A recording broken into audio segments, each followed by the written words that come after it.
नमस्ते छात्रों। इस ऑनलाइन अध्यापन में 10वीं कक्षा के सभी छात्रों का अपने आश्रम शाला की ओर से मैं स्वागत करता हूं।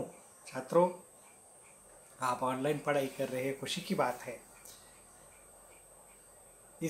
आज हम देखेंगे परिचय जलद, ये जो 10वीं लोक भारती कक्षा की दूसरी इकाई की पहली कविता का दूसरा भाग, जो पहला भाग मैंने आपको बताया था, इसकी वीडियो मैंने आपको परसों भेजी थी। बहुत छात्रों के मुझे फ़ोन आए, सर हमें बहुत अच्छी तरह से वो समझ में आया, दूसरा भाग तुरंत भेज दीजिए। तो आपके अनुरोध पर मैं दूसरा भाग जल्द ही आपको आज भेज रहा हूँ। तो छात्रों, आपको मालूम है गोस्वामी तुलसीदास जी रचित यह कविता है बरसही चलद। तुलसीदास जी का परिचय मैंने पिछले भाग में आपको दिया है। मध्ययुगीन संत काव्य परंपरा के बहुत राम भक्ति शाखा के बहुत श्रेष्ठ कवि है गोस्वामी तुलसीदास जी। इन्होंने लिखा हुआ रामचरितमानस जो है वह विश्व के ऐसे महान ग्रंथ माने जाते हैं, जो काव्य ग्रंथ माने जाते हैं। उन 100 ग्रंथों में से शीर्षस्थ ग्रंथ माना जाता है। अपने इस ग्रंथ में रामचरितमानस में गोस्वामी तुलसीदास जी यहाँ प्रकृति का वर्णन करते हैं, बारिश के मौसम का वर्णन करते हैं। उसके साथ साथ ही समाज में जो मनुष्य आदमी होते हैं उनके गुण और दुर्गुण, इन दोनों का वर्णन इस काव्य में तुलसीदास जी ने यहाँ किया है। यह तो इस रामायण की विशेषता है छात्रों, कि यहाँ तुलसीदास जी ने इस रामायण में क्या किया है कि जो प्रकृति में जो बदलाव होते हैं उस बदलाव के साथ साथ मनुष्य के गुण, अच्छे गुण और बुरे गुण, दोनों का वर्णन किया है। और समाज में मनुष्य को किस प्रकार रहना चाहिए, किस प्रकार आचरण करना चाहिए, इसकी सीख, इसकी शिक्षा सारे समाज को देने का काम गोस्वामी तुलसीदास जी ने रामचरितमानस के माध्यम से किया है। और इस रामचरितमानस के किष्किंधा कांड से यह हिस्सा 10वीं कक्षा के लिए लिया गया है छात्रों। तो मैंने आपको बताया था कि रामचरितमानस के विविध कांड है, भाग से हम कहते हैं, इकाइयाँ कहते हैं, अध्याय हम कहेंगे। तो इस अध्याय का नाम है किष्किंधा कांड। यह किष्किंधा कांड का नाम है, किष्किंधा कांड से लिया है। तो यहाँ पर रामचंद्र की कथा से, रामायण की कथा का जो ये भाग है, उस भाग किष्किंधा कांड में क्या है कि प्रभु रामचंद्र जी की पत्नी सीता मैया को रावण उठा कर ले जाता है, सीता मैया का अपहरण कर ले जाता है। तब उस समय प्रभु रामचंद्र और लक्ष्मण भैया उसे खोजने निकलते हैं, और खोजते खोजते एक पर्वत पर आ जाते हैं, और उस पर्वत का नाम है किष्किंधा पर्वत। और इसी पर्वत पर भक्त हनुमान जी से उनकी मुलाकात होती है, वानरों के राजा सुग्रीव से मुलाकात होती है, बलि से मुलाकात होती है। और ऐसे जिस प्रसंग पर मुलाकात होती है उसे किष्किंधा कांड में इस सब वर्णित है। और वहाँ का हिस्सा बरसही जलद नाम से आपके 10वीं के किताब में दिया है छात्रों। तो छात्रों, ये जो रामचरितमानस है इसकी भाषा गेय भाषा है छात्रों। अगर मेरी आवाज़ अच्छी होती ना तो मैं ये गाता हूँ, लेकिन जिस ज़माने में दूरदर्शन नहीं था, कुछ रेडियो नहीं था, कुछ भी साधन नहीं थे, फिर भी भारत के सभी लोगों के मुख पर रामचरितमानस सभी लोगों को कंठस्थ था। इतना गेय है छात्रों। तो मैं आप पढ़ता हूँ, पढ़कर आपको सुनाता हूँ, ध्यान दीजिए।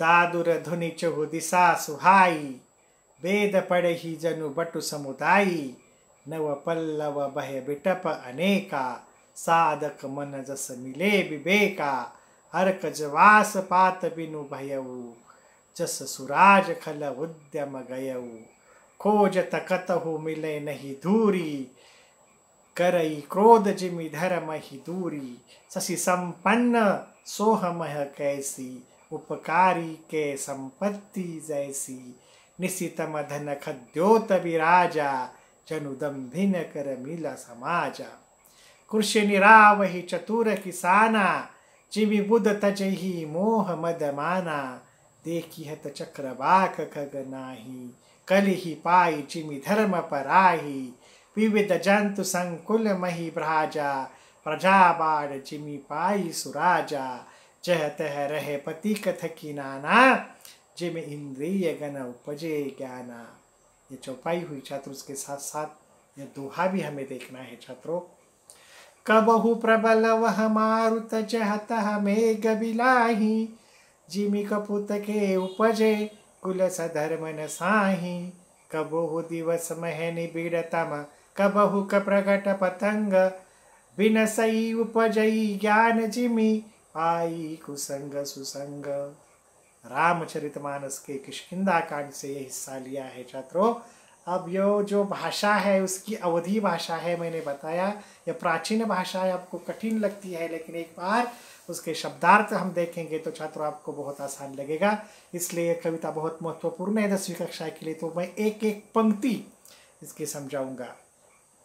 तो इस काव्य की पहली पंक्ति है छात्रों, दादूर धनी चहु दिशा सुहाई, वेद पढ़ही जन बटु समुदाय। दादुर का मतलब है मेंढक, मेढकी मराठी में कहते हैं। धुनी का मतलब है ध्वनि।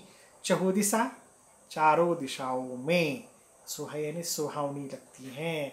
वेद यानी वेद पढ़ रहे हैं, पढ़े यानी पढ़ रहे हैं, जन यानी जैसे। बटु का मतलब होता है विद्यार्थी, और समुदाय यानी समूह। बारिश के दिनों में सब जगह पानी इकट्ठा हो जाता है, हमारे आसपास के गड्ढे पानी से भर जाते हैं। ऐसे समय, रात के समय में हमें डराव डराव डराव की आवाज़ सुनाई देती है छात्रों। आपको मालूम है जो बेड़कियाँ होती है, मराठी में बेडूक कहते हैं, जो मेंढक होते हैं वह समूह में एक साथ आवाज़ जब करते हैं तो रात के समय लेकर कहता है ये मेंढकों की आवाज़ बहुत ही सुहावनी लगती है, बहुत ही अच्छी लगती है। जैसे ऐसा लगता है जैसे कोई विद्यार्थियों का समूह वेद पढ़ रहे हैं। प्राचीन काल में छात्रों शिक्षा की पद्धति आश्रम पद्धति थी, यानी गुरु के यहाँ अरण्य में जाकर पढ़ाई करनी पड़ती थी। राजा का बेटा हो, रंक का बेटा हो, किसी समय वैश्य का बेटा हो, सभी लोगों को अपने गुरु के पास गुरु गृह में जाना पड़ता था, और वहाँ विद्याधन यानी ज्ञान अर्जन करना पड़ता था। सभी प्रकार की विद्याएं, सभी प्रकार का ज्ञान आश्रम में सिखाया जाता था बच्चों। तो आश्रम की दिनचर्या थी, सुबह सुबह सब छात्र उठते थे, समूह में बैठते थे और वेदों को पढ़ते थे। वेद यानी धर्म ग्रंथ है। हमारे हिंदू धर्म में 4 वेद मान जाते हैं, सामवेद, यजुर्वेद, इसी प्रकार के 4 वेद है, अथर्ववेद, सामवेद, यजुर्वेद। ये जो 4 प्रकार के वेद है, ये वेदों को एक साथ इकट्ठा बैठकर वे छात्र पढ़ते थे। तब ऐसी धुनी निकलती थी, बहुत ही अच्छी धुनी आवाज़ निकलती थी। लेखक को जब बारिश के मौसम में इन मेंढकों की आवाज़ सुनाई देती है तो उसे लगता है कहीं छात्रों का समूह वेद पठन कर रहा है, ऐसी सुहावनी आवाज़ आती है। इस प्रकार तुलसीदास जी को यहाँ कहना है। देखिए दूसरी पंक्ति देखिए, नव पल्लव बहे बिटप अनेका, साधक मन जस मिले विवेका। शब्दार्थ देखिए, बिटप यानी वृक्ष, नव यानी नए, पल्लव का मतलब है पत्ते, अनेक यानी सारे, साधक का मतलब है तपस्वी करना, साधना तपस्वी करने वाले साधक जो होते हैं। जस यानी जैसे, मिले यानी मिलने पर, विवेक यानी ज्ञान।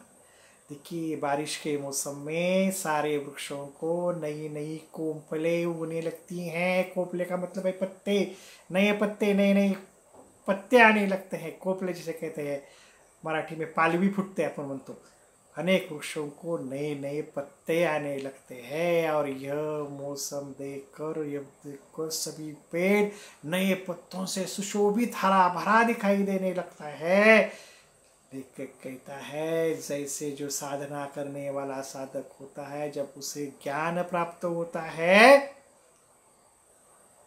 ज्ञान प्राप्त होने पर उसके मुखमंडल पर जो आभा प्रस्फुटित होती है, तेज निर्माण होता है, वैसा ही तेज पत्तों पर, नए पत्ते फूटने पर वैसा ही तेज वृक्षों पाते हैं।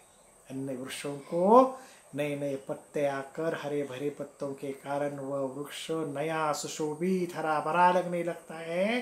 जैसे किसी साधक को ज्ञान प्राप्त होने के बाद, उसे उसका ज्ञान प्राप्त होने के बाद उसे अच्छा लगता है, उसी प्रकार वृक्षों को भी नए पत्ते आने पर वो सुहावने लगते हैं। जब मनुष्य के पास ज्ञान होता है, विवेक होता है, और विवेक ज्ञान प्राप्त होने वाला मनुष्य ही ये सभी सारी क्या होता है, जो साधक होता है ज्ञान प्राप्त होने पर उससे वह अच्छा बर्ताव करने लगता है, सभी के साथ मिठास में वर्ती करने लगता है और वह अच्छा आदमी बन जाता है। उसी प्रकार ये सुशोभित होता है समाज में, ऐसा यहाँ कवि को कहना है। दादुर, देखिए छात्रों, इन दोनों पंक्तियों का भावार्थ हम एक बार फिर से देखेंगे, इकट्ठा देखेंगे। दादुर ध्वनि चहु दिशा सुहाई, वेद पढ़ही जनु बटु समुदायी, नव पल्लव भय बिटप अनेका, साधक मन जस मिले। चारों दिशाओं में मेंढकों की ध्वनि ऐसी सुहावनी लगती है मानो विद्यार्थियों के समुदाय वेद पढ़ रहे हो। अनेक वृक्षों में नए पत्ते आ गए हैं जिससे वे हरे भरे एवं सुशोभित हो गए हैं। जैसे साधक का मन विवेक ज्ञान प्राप्त होने पर हो जाता है, साधक का मन प्रफुल्लित हो जाता है, उसे ज्ञान की प्राप्ति हो जाती है। उसी प्रकार इन वृक्षों को, झरे हुए वृक्षों को नए नए पत्ते लगते हैं तो क्या होते हैं, वृक्ष सुशोभित होते हैं। देखिए छात्रों अगली पंक्ति, हर्क जवास पात बिनु भयऊ, जस सुराज खल उद्दम गई। हर्क का मतलब है मदार, एक प्रकार का पौधा है छात्रों, यह चित्र मैंने दिया है। जवास का मतलब होता है, जवास पीले फूल होने वाला ये जो पौधा होता है उसे जवास कहते हैं। पत्ते यानी पात यानी पत्ते, बिनु यानी बिना, भयू यानी हो गए, जैसे यानी जैसे, स्वराज यानी अच्छा राज, खल यानी दुष्ट, उद्यम यानी उद्योग, वह कार्य जो कोई उद्देश्य वर्णन नहीं होता। बुरे लोगों के जो उद्योग होते हैं उसमें कोई उसका मतलब नहीं होता। गई यानी गया। देखिए छात्रों, बारिशों का मौसम है, यहाँ कई वृक्षों को नए पत्ते आ रहे हैं, लेकिन दो प्रकार के जो वृक्ष है, मदारा और जवासा, जो बारिशों के मौसम में इन मदारा और जवासा के पत्ते क्या हो जाते हैं, गिर जाते हैं, पतझड़ आने लगती है, उन पौधों में पत्ते झड़ने लगते हैं। मदारा और जवासा की सभी सृष्टि प्रफुल्लित होती है नए पत्तों से, लेकिन ये उल्टा चलता है छात्रों। मदारा और जवासा के जो पौधे होते हैं पत्ते विहीन हो जाते हैं। जिस प्रकार जो अच्छे राज्य में दुष्ट लोगों का उद्योग नहीं चलता। देखिए छात्रों, अच्छा राज्य है, हरी भरी प्रकृति है, अच्छा राज्य है, और अच्छे राज्य में जो बुरे विचार के लोग होते हैं, उनके जो बुरे उद्योग होते हैं, वो अच्छा राजा जो होता है, अच्छा प्रशासन वाला जो राज्य होता है, वो ऐसे बुरे उद्योग नहीं चलने देता, और अच्छे राज्य के लोग भी उनके जाल में नहीं आ जाते। जिस प्रकार हरी भरी प्रकृति में मदार और जवासा के पौधे बिना पत्ते के हो गए, उसी प्रकार अच्छे राज्य में दुष्ट लोगों का उद्योग उनकी एक भी नहीं चलती। ऐसा लेखक को यहाँ कहना है, बुरे लोगों का काम अच्छे राज्य में नहीं चल पाता।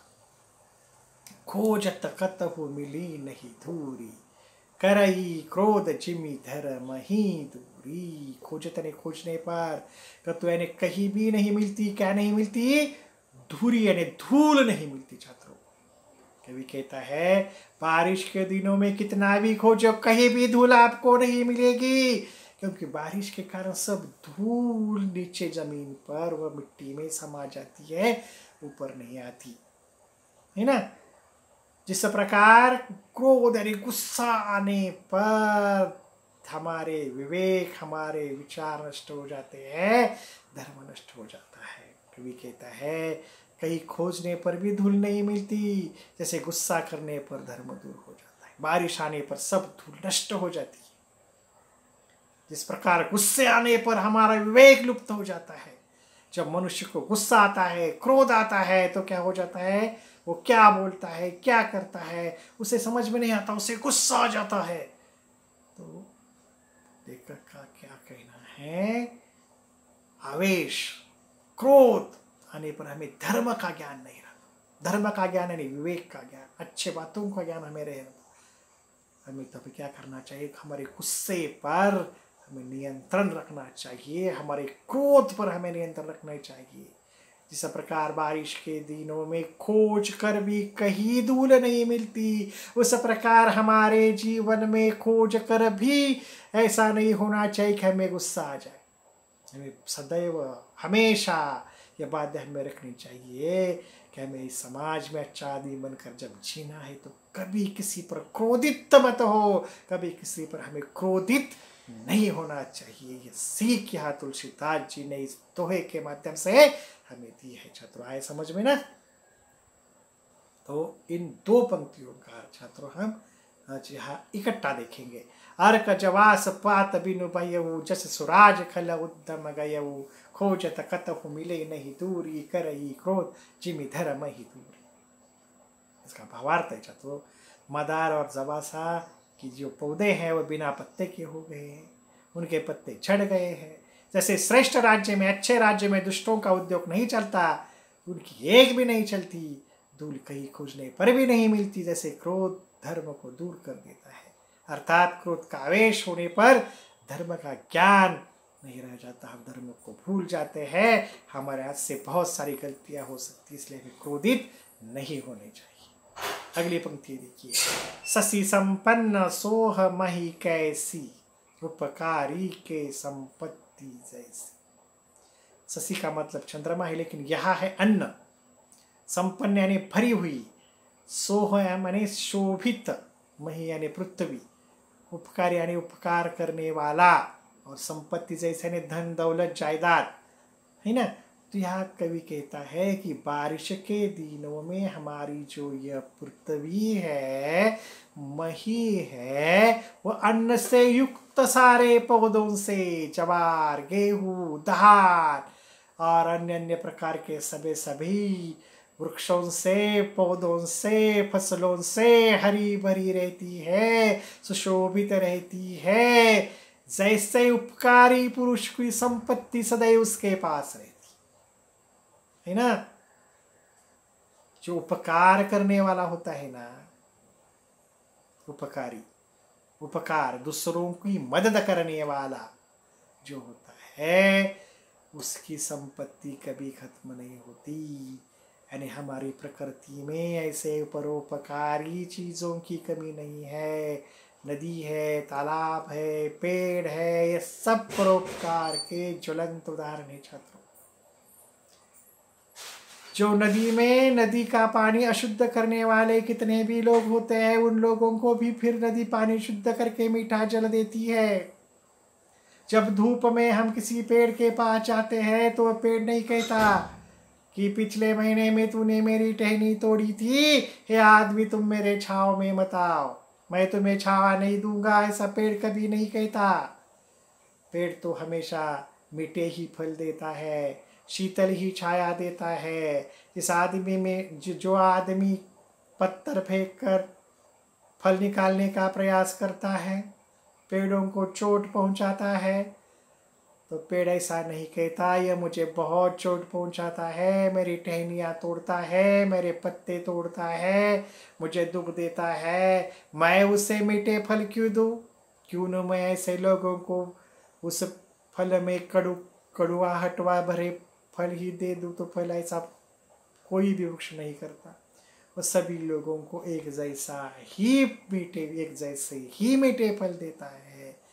ये बहुत बड़ी बात है। जो ऐसे परोपकारी आदमी भी समाज में होते हैं, वो क्या करते हैं, जिसे जो जरूरत है, जरूरतमंद लोगों की जरूरतें पूर्ण करने का काम समाज के ये परोपकारी लोग करते हैं, उसे उपकारी लोग यहाँ कहा है। तो ऐसे उपकारी लोगों को कभी भी कुछ कमी नहीं पड़ती, उनका पास का धन खत्म ही नहीं होता। उसी प्रकार ये जो हमारी मही है, हमारी धरती माँ है, वो भी हमेशा हमें इतना सारा देती है, हम पर उपकार करती है। उसके पास का धन संपत्ति कैसे खत्म होगी छात्रों? बिल्कुल खत्म नहीं होगी। तो हमें भी अगर हमारे पास बहुत सारा धन होना ऐसा लगता है, जब हम दूसरों की मदद करते हैं तो सब लोग हमारी मदद करते हैं, तो जीने के लिए और क्या चाहिए दोस्तों? एक दूसरे को हम मिलेंगे, एक दूसरों को बांटते रहेंगे, हमें किसी प्रकार की कमतरता नहीं महसूस होगी। तुम्हारा भला, मेरा भला, हम सब का भला, यही तो मनुष्य धर्म का अर्थ है छात्रों। उपकार करने वाले व्यक्ति के घर हमेशा संपत्ति बनी रहती है, उपकार करने वाला व्यक्ति हमेशा संपन्न रहता है। हमें सदैव क्या करना चाहिए? परोपकारी बनना चाहिए, उपकारी का बनना चाहिए, जरूरतमंद लोगों की हमें सेवा करनी चाहिए, मदद करनी चाहिए।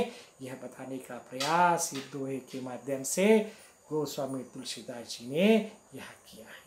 अगली पंक्ति कहते हैं छात्रों, निशीतम घन खद्योत विराजा, जनुदम भिन्न कर मिल समाजा। निशी यानी रात, तम यानी अंधकार, घन का मतलब है बादल, खद्योत का मतलब है जुगनू, विराजा का मतलब है विराजमान, जनु जैसे, दम भिन्न जिसे दम्भ या अहंकार हो, समाज यानी समाज। देखिए छात्रों, रात के घने अंधकार में बादलों में जुगनू विराज रहे हैं। निसी मुझे रात के दिन, तम यानी अंधकार, बादलों में, खद्योत जुगनू, जो जुगनू काजवा मराठी में कहते हैं, जुगनू को क्या कहते हैं? काजवा। तो यह करते हैं अंधकार में प्रकाश देने का कार्य जुगनू करते हैं। अंधकार में चमकने वाले जो कीड़े होते हैं, आपने देखा होगा जुगनू, ये पहले चित्र में मैंने दिखाया है जुगनू का चित्र, देखिए उसके पूंछ में लाइट लगी हुई होती है, ऐसा जो कीड़ा होता है जुगनू, मराठी में हम तब काजवा कहते हैं। कहते हैं कि जुगनू के रूप में बादलों में जुगनू चमक रहे हैं, बादल में बिजलियां चमक रही हैं। रात का समय, उस बादलों में क्या चमक रही है? बिजलियां चमक रही है, विराजमान है, जुगनू विराजमान है। जैसे यहाँ भी कभी फिर समाज की ओर आता है, जैसे दम्भिन्न कर मिला समाजा। दम्भिन्न जैसे दम्भ या अहंकार है ना। कुछ लोगों को बहुत अहंकार होता है, मैं हूँ इसीलिए यह गाँव है, इसीलिए मेरे कारण ये सब चला हुआ है, ऐसा अहंकार दम्भ होता है। ऐसे लोग इस समाज में सम्मिलित है। जिस प्रकार बड़े अंधकार में जुगनू विराजमान रहता है, उसे लगता है कि मेरा प्रकाश सूरज के प्रकाश से भी बहुत बड़ा है, मेरे कारण ये उजाला होता है, लेकिन वो तो चमकते रहते हैं अंधकार में, प्रकाश तो छोटा होता है, लेकिन वो बात तो करता है सूर्य से। ऐसे लोगों का कार्य तो बहुत छोटा होता है, लेकिन एक दाम्भिक जो होते हैं जिनको अहंकार होता है, ऐसे अहंकारी लोग भी हमारे समझ में चमक रहते हैं, लेकिन उनकी चमक ज़्यादा दिन नहीं चलती, जुगनू की तरह यह चमक भी खत्म हो जाती है। अरे रात के घने अंधकार में बादलों में जुगनू विराज रहे हैं, दे आर प्रेजेंट। ऐसा लग रहा है जैसे दम्भियों को समाज आ जुटा हो और वे खुद की तारीफ करने में चमक रहे हैं। वे खुद अपने आप को सोचते हैं कि हम ही बहुत अच्छे हैं, और वो पार्टियां मनाते हैं, अच्छे अच्छे जश्न मनाते हैं, लेकिन उनका कार्य बुरा होता है, उनका विचार बुरा होता है, वे अहंकारी होते हैं।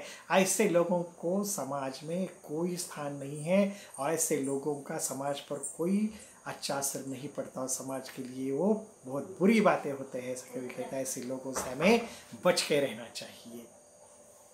देखिए, ये दो पंक्तियों का हम फिर से एक बार क्या करेंगे, इकट्ठा अर्थ देखेंगे।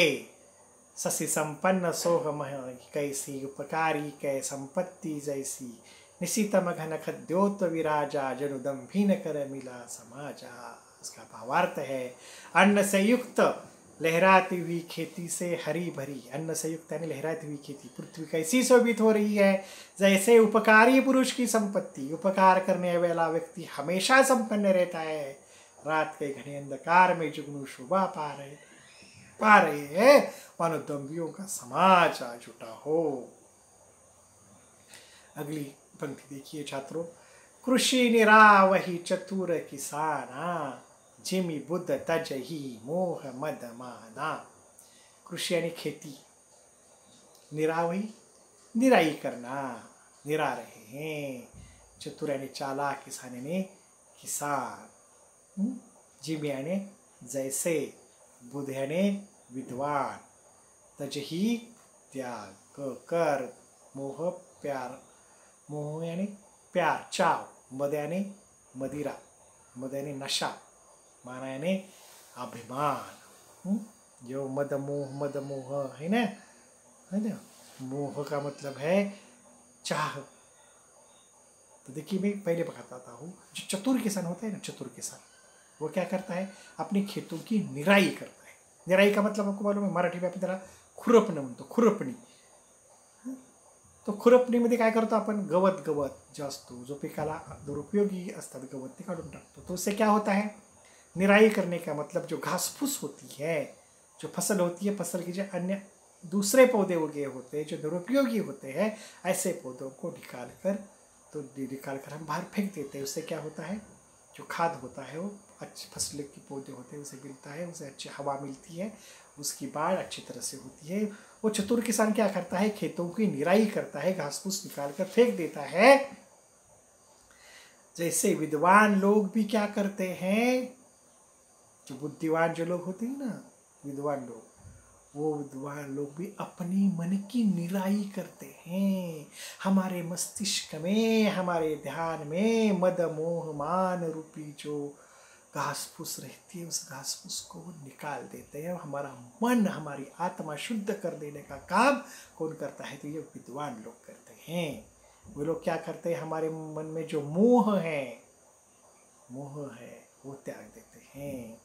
जो प्यार चाव, किसी वस्तु के प्रति हमारा मोह होता है कि मैंने पहले भाग में बताया, उसके पास गाड़ी है, बंगला है, तो मुझे भी होना चाहिए, ऐसे हमें लगता है। तो हमारा मोह में हम पड़ जाते हैं।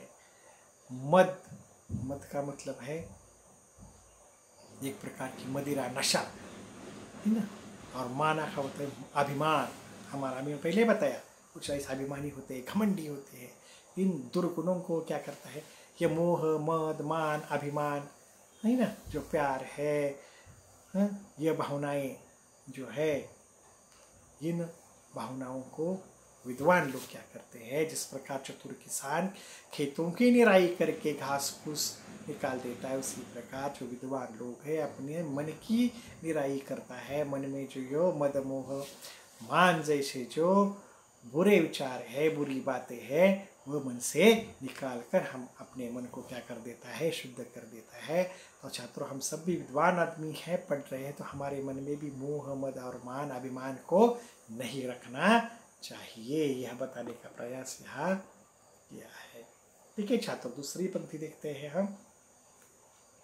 देखिहत चक्रवाक खग नाही, कलही पड़ जिमि धर्म पराही। देखिए यानी दिखाई देना। चक्रवाक एक पक्षी है छात्रों, बदक जैसा पक्षी होता है, चित्र दिखाया है यहाँ मैंने। खग यानी पक्षी। यह जो चक्रवाक जैसा पक्षी है, बारिश के दिनों में छात्रों दिखाई नहीं देता।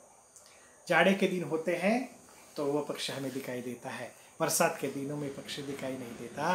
कल ही पड़ी जिमि धर्म पराई। जैसे कलयुग में धर्म नहीं दिखाई देता, उसी प्रकार बारिश के दिनों में चक्रवाक पक्षी हमें दिखाई नहीं देता, है ना। कलयुग अभी जो चल रहा है उसे कलयुग कहते हैं। ऐसे अनेक युग माने जाते हैं, द्वापर युग, है ना, देवयुग, ये तो हो गए हैं, ऐसे कहते हैं, हमें तो मालूम नहीं है। आज का युग है कलयुग। कलयुग ये महाभयंकर युग माना जाता है, जो कुछ शुरू है उसमें क्या होता है, धर्म नहीं रहता। धर्म का मतलब होता है आचरण, अच्छा आचरण। धर्म का मतलब है यहाँ अच्छा आचरण, अच्छा बर्ताव। समाज में लोग अच्छा आचरण नहीं करते, भ्रष्टाचार करते हैं, नैतिकता के साथ नहीं रहते, अनैतिकता के साथ सब लोगों को बुराई के साथ पेश आ जाते हैं, यानी धर्म नहीं रहता। जिस प्रकार कलयुग में धर्म नहीं रहता, उसी प्रकार बारिश के दिनों में ये जो चक्रवाक नाम का पक्षी है वो दिखाई नहीं देता। उसी प्रकार कलयुग में धर्म नाम का कोई शेष नहीं रहता, यानी कोई कलयुग में सब लोग भ्रष्टाचारी, नीतिमान लोग नहीं मिलते, और बहुत ही कम लोग होते हैं। लेकिन अगर हमें धर्म में रहना है, अच्छे विचारों के साथ समाज को निरोगी बनाना है, हमें धर्म को त्यागना नहीं चाहिए। धर्म का मतलब है अच्छे विचार, नैतिकता, यानी धर्म। तो देखिए इन दो पंक्तियों का एक साथ इकट्ठा अर्थ देखेंगे। कृषि निरा वही चतुर किसाना, जिमि बुद्ध तजही मोह मद माना, देखियत चक्र बाक खगनाही, कली ही पाई जिमि धर्म पराही। किसान अपने खेतों से घास आदि को निकाल कर फेंक रहे हैं, जैसे विद्वान लोग मोह मद और मान को त्याग करते हैं। चक्रवाक पक्षी अब दिखाई नहीं देते, ऐसे कलयुग आने पर धर्म भाग जाता है। देखिए आगे की पंक्ति देखिए छात्रों। विविध जंतु सकुल मही भ्राजा, प्रजा बाढ़ जिमि बाढ़ सुराजा। विविध का मतलब है अनेक तरह के, जंतु का मतलब है जीव, भाजा यानी स्वाभाविमान है, प्रजा यानी नागरिक सिटीजन्स, जिम यानी जैसे, पाई यानी पाकर, सुराज यानी अच्छा राज्य। कभी यहाँ कहता है कि इस धरा पर, इस पृथ्वी पर बहुत सारे जीव जंतु हैं, आदमी है, प्राणी है, ऐसे भी जंतु है जो आंख से दिखाई नहीं देते, है ना। बहुत सारे सांप, बिच्छू, मेंढक, है ना, और बड़े बड़े हाथी जैसे प्राणी, सिंह, है ना, बहुत सारे प्राणी। इन सभी जीवों से यह पृथ्वी भरी हुई है, मानो इस पृथ्वी पर जीवों की बाढ़ आ गई हो। सभी प्रकार के जीव, किस्म किस्म के जीव, है ना। ये कोरोना नाम का है, वो जीव ही है ना, वो लोगों को बीमार पड़ रहा है। ये जो अच्छे बुरे सब किस्म के लोग, सब प्रकार से पृथ्वी भरी भरी हुई है, शोभायमान है। जैसे सुराज्य पाकर प्रजा के लोग उस राज्य की ओर बड़ी संख्या में खींचे चले आते हैं, है ना। जो राजा अच्छा होगा तो सब लोगों को क्या लगेगा, चलो अच्छा ये राज्य अच्छा है तो वही जाकर हम रहेंगे, उसी राज्य में हम रहेंगे। जिसका राज्य अच्छा है, नहीं जो सुराज्य है, अच्छा राज्य है, तो उस राज्य की ओर जनता अपने आप रहने के लिए जाती। इसलिए प्रजा का बाढ़ कहा गया है। प्रजा की बाढ़ आती है, सब लोग उसके पास आते हैं। अच्छा लोगों के पास अच्छे लोग आ जाते हैं, बुरे लोगों के पास कोई नहीं जाता, है ना। यह बताना है। ये जो पृथ्वी जो है ना, बहुत बड़ी देन है हमें, है ना, ईश्वर ने दी हुई। और इसीलिए सभी प्रकार के जीव इस पृथ्वी पर आ जाते हैं, क्योंकि पृथ्वी है हमारे लिए स्वर्ग है। पृथ्वी है हमारे लिए स्वर्ग है। क्या नहीं मिलता इस पृथ्वी पर, सब कुछ ईश्वर ने हमें पृथ्वी पर दे दिया है। तो सभी जीवों को जीने के लिए जगह भी हमें दे दी है। इसलिए हम पृथ्वी पर रहते हुए सुराज्य, उस पृथ्वी को ही हमें क्या बनाना है, सुराज्य बनाना है। तो यहाँ कितने भी लोगों की बाढ़ आ जाए, हमें सब लोगों को मिलकर बांट कर एक दूसरे के साथ यहाँ जीना है, एक दूसरे की मदद करते, परोपकार करते हम जीना है। क्योंकि हम सब जीव, जिसे बोलना आता हो, चलना आता हो, जैसे निर्जीव हो, सजीव हो, जो जितने भी पृथ्वी पर जितने भी जो पदार्थ है, जो जीव जंतु है, उन जीव जंतुओं को सहकर, उस जीव जंतुओं के साथ हमें अपनी जिंदगी बितानी है ना। इस विश्व में जो भी जितने भी जीव जंतु है, आदमी हो या प्राणी हो, क्या करना है हमें, उसके साथ अच्छा ही से पेश आना है।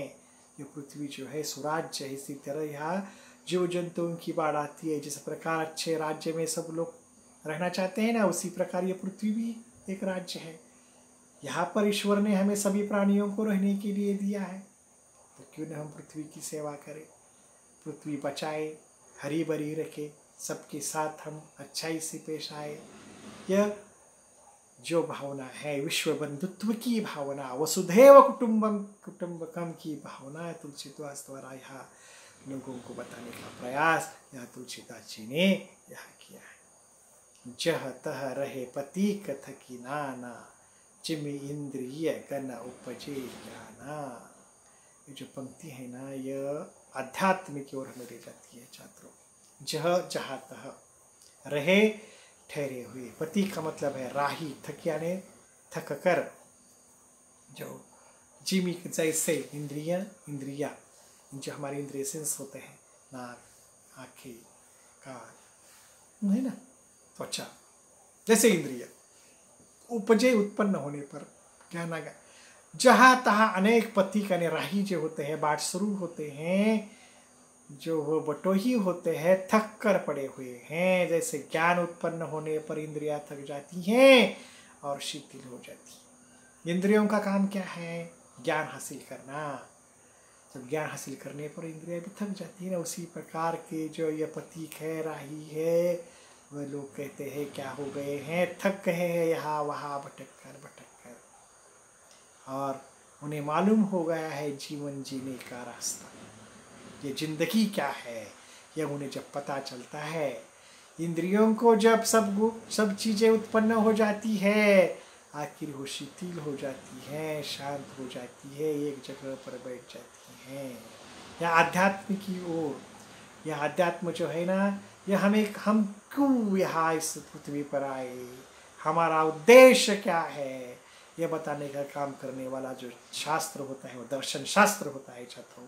कि दर्शन शास्त्र अध्यात्म का विषय है ना।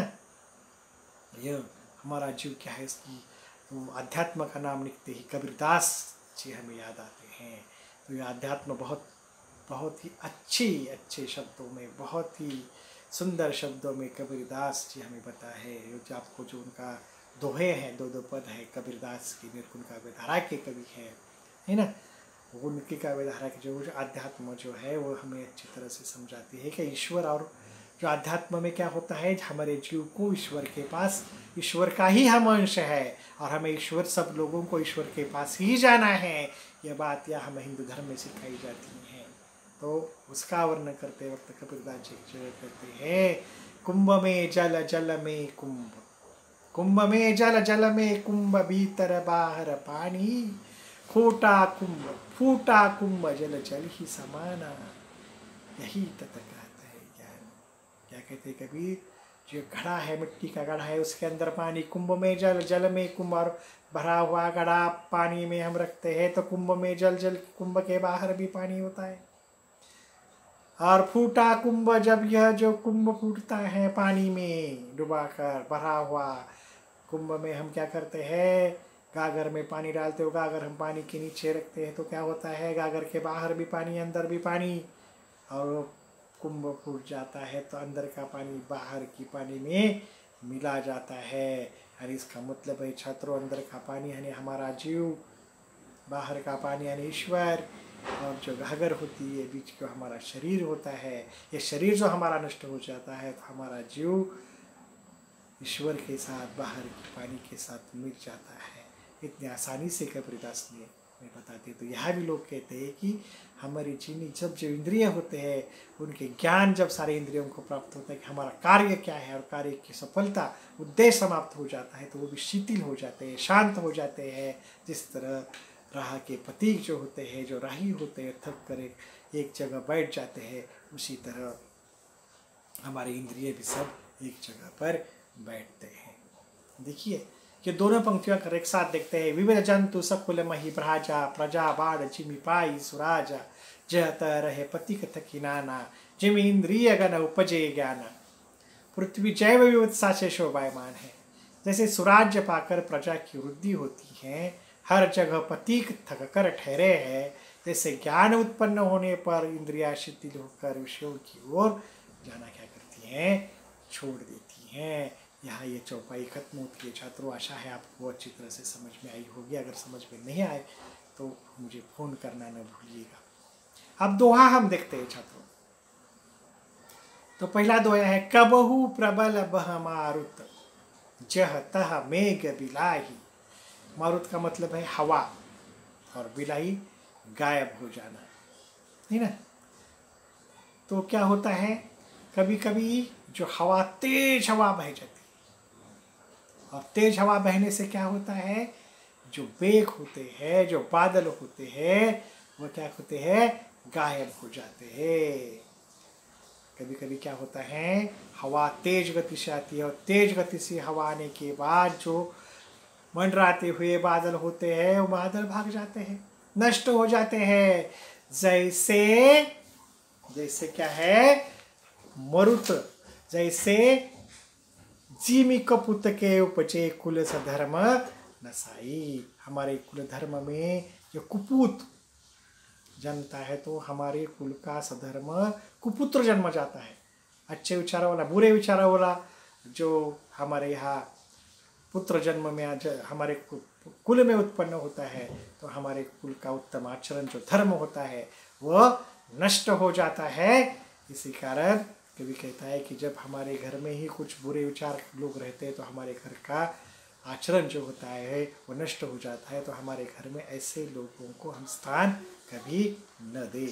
दूसरा दुआ है छात्रों, कबहु दिवस समह निबिड़तम कबहु क प्रकट पतंग बिन सही उपजई ज्ञान जिमी पाई कुसंग सुसंग।